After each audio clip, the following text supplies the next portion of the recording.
स्थानिक स्वराज्य संस्थांच्या निवडणुकींचा बार आता दिवाळीनंतरच उडणार असल्याचं स्पष्ट झालंय। दिवाळीनंतर म्हणजे डिसेंबर-जानेवारीमध्ये या निवडणुका होतील अशी माहिती राज्य निवडणूक आयोगाचे आयुक्त दिनेश वाघमारे यांनी दिली आहे।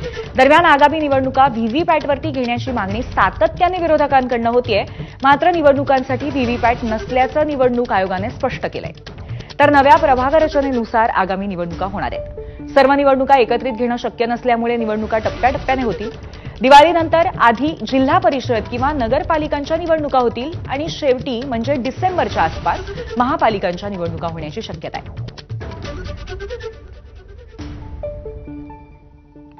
या निवडणुका पारदर्शक पद्धतीने व्हाव्यात आणि कुठेही संभ्रम नको अशी प्रतिक्रिया यावरती उपमुख्यमंत्री अजित पवारांनी दिली आहे।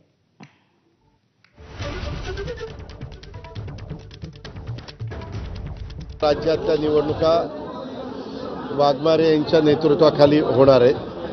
आता त्यांनी काय सांगितलं मी ते काय ऐकायला नव्हतं, परंतु माझ्यासारख्या कार्यकर्त्याची हीच भावना आहे, पारदर्शकपणे निवडणुका व्हाव्यात, त्याच्यामध्ये कुणालाही शंकेला जागा नसावी आणि तशा पद्धतीनं निवडणुका व्हायला आपल्या महाराष्ट्रामध्ये काही हरकत नाही असं मला वाटतं।